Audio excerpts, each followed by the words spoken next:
Lonjakan angka pemutusan hubungan kerja atau PHK pada paruh pertama 2025 menjadi sinyal nyata pelemahan ekonomi domestik. Dalam situasi ini, peran pemerintah menjadi krusial untuk mengerem tren pengangguran dan mendorong pemulihan sektor industri. Data Kementerian Ketenagakerjaan mencatat jumlah pekerja yang terkena PHK pada Januari hingga Juni 2025 mencapai 42.385 orang, meningkat 32% dibanding periode yang sama tahun sebelumnya. Menanggapi kondisi ini, Direktur Eksekutif Center of Economic and Law Studies, Bima Yudhistira menekankan perlunya langkah konkret dari pemerintah untuk menyelamatkan industri terdampak. Bima menyarankan pemerintah untuk memberikan insentif kepada sektor-sektor yang terdampak PHK, seperti diskon tarif listrik, perluasan cakupan PPh 21 DTP, serta fasilitasi akses ke pasar baru. Bima juga mengkritik kebijakan efisiensi anggaran pemerintah yang justru memperburuk daya serap tenaga kerja di tengah perlambatan. Untuk memperkuat daya beli masyarakat sebagai fondasi rekrutmen tenaga kerja baru, Bima mengusulkan penurunan tarif PPN menjadi 8% hingga 9%, serta peningkatan penghasilan tidak kena pajak hingga 7,5 juta rupiah per bulan. Sektor-sektor berorientasi pasar domestik perlu menjadi fokus utama.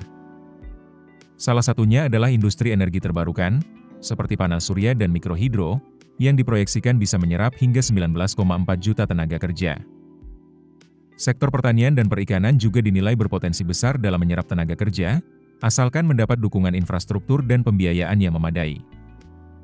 Ekonom Universitas Paramadina, Wijayanto Samirin menyetujui perlunya insentif ekonomi, namun dengan catatan diarahkan ke sektor-sektor produktif.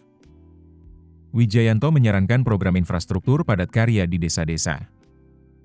Ini tidak hanya membuka lapangan kerja, tapi juga meningkatkan produktivitas melalui perbaikan jaringan logistik. Ia juga menilai perbaikan iklim usaha merupakan langkah strategis untuk menekan angka PHK. Salah satu yang bisa dilakukan adalah dengan proaktif memberikan kemudahan perizinan.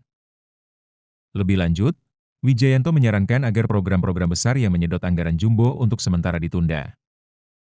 Pemerintah, menurutnya, sebaiknya mengalihkan anggaran ke program-program jangka pendek yang berdampak langsung pada penciptaan lapangan kerja dan peningkatan daya beli.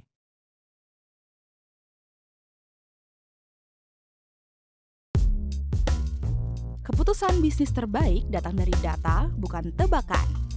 Mudah berlangganan Business Insight dengan subscribe with Google.